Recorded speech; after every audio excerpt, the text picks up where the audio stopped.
قرآن مجید فرقان حمید کی جو آیت تلاوت کی گئی ان میں یہ مضمون ہے کہ اللہ رب العزت نے مردوں کے دل میں عورتوں کی شہوت کو، محبت کو سب سے زیادہ بنا دیا ہے۔ یہ اللہ رب العزت کی حکمت ہے۔ اگر عورت کی یہ محبت مرد کے دل میں نہ ہوتی، نہ گھر آباد ہوتے، نہ فیملی بنتی، نہ رشتہ داریاں ہوتی، نہ معاشرہ قائم ہوتا۔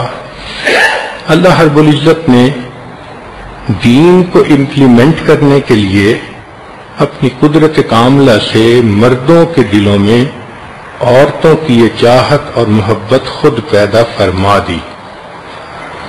چنانچہ فرمایا، نبی علیہ السلام نے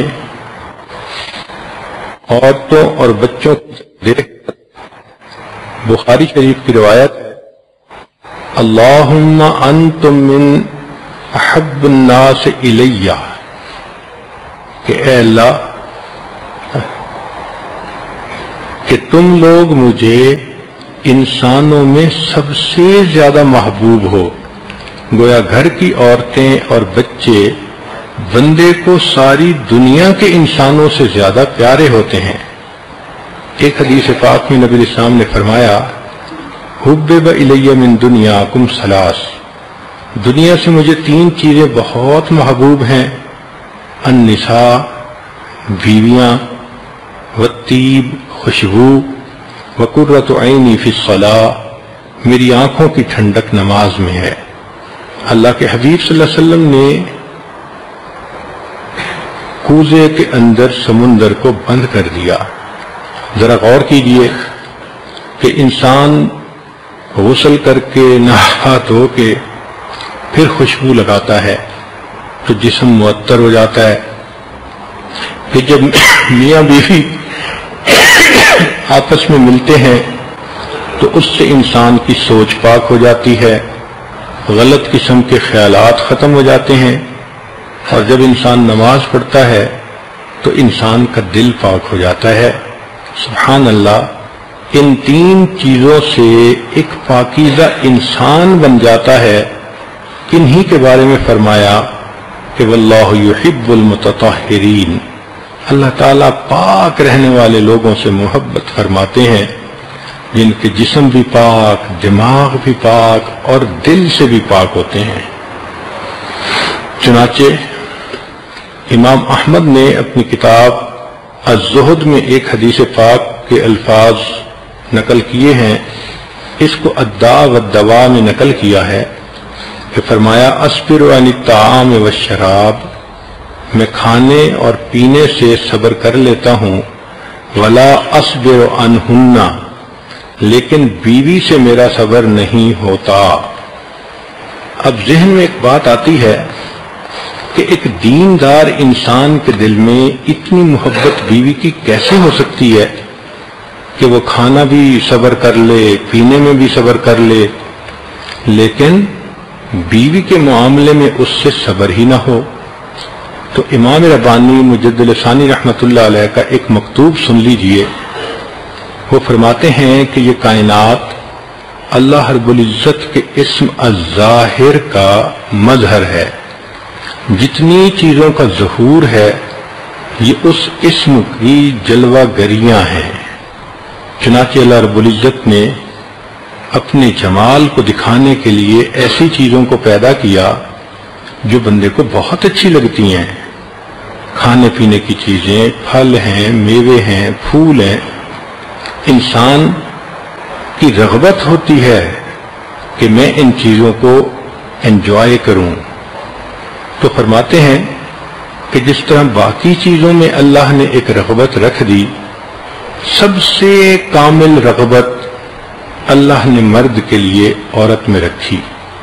چنانچہ عورت کے اوپر الظاہر اسم کی تجلی پڑتی ہے اور مرد بے اختیار ہو کر اس سے محبت کرتا ہے۔ ذرا مکتوب ایک دفتر اول میں سنیے کہ امام ربانی کیا لکھتے ہیں. فرماتے ہیں کہ راہ سلوک طے کرنے کے دوران حق سبحانہ و تعالیٰ نے اس خادم پر اسم الظاہر کی تجلی کے ساتھ جلوہ گر ہوا، یہاں تک کہ تمام اشیاء میں خاص تجلی کے ساتھ علیحدہ علیحدہ ظاہر ہوا، خاص طور پر عورتوں کے لباس میں بلکہ ان کے اعضاء میں جدا جدا ظاہر ہوا. اور میں اس گروہ یعنی عورتوں کا اس قدر مطیع اور فرما بردار ہوا کہ کیا عرض کروں، اور میں اس اطاعت اور فرما برداری میں بے اختیار تھا.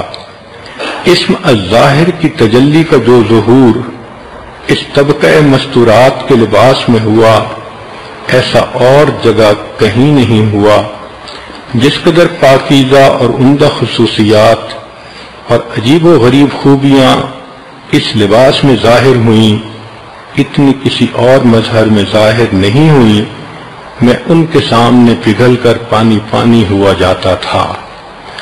اس کا مطلب یہ ہوا کہ یہ اللہ تعالیٰ کی حکمت بالغہ ہے، قدرت کاملہ ہے کہ اللہ نے معاشرے کو قائم کرنے کے لیے مردوں کے دل میں عورتوں کی فطری محبت پیدا کر دی، مگر ساتھ یہ بھی کہہ دیا کہ دیکھو اگر تم پرسکون زندگی گزارنا چاہتے ہو تو نکاح کے ذریعے ایک دوسرے کے ساتھ محبتوں بھری زندگی گزارو گے، دنیا میں بھی اجر پاؤ گے اور آخرت میں بھی تمہیں جنتیں ملیں گی. اب یہ تو اللہ رب العزت کی ایک مہربانی ہے کہ اس نے اس محبت کو اتنا شدید کر دیا. اس لیے نبی علیہ الصلوۃ والسلام نے ارشاد فرمایا ما ترکت بعدی فتنۃ اضر علی الرجال من النساء، میں نے اپنے بعد مردوں کے لیے عورتوں سے بڑھ کر بڑی آزمائش کسی چیز کو نہیں دیکھا. قرآن مجید کی آیت ہے خلق الانسان ضعیفا، اللہ نے انسان کو کمزور بنایا. چنانچہ مفسرین نے لکھا ہے کہ اس کمزوری سے مراد یہ ہے کان اذا نظر الی النساء لم یصبر، کہ خاوند جب اپنی بیوی کو دیکھتا ہے تو خاوند سے صبر ہی نہیں ہو سکتا. اس سے مراد کہ ہم نے اس کو کمزور بنایا.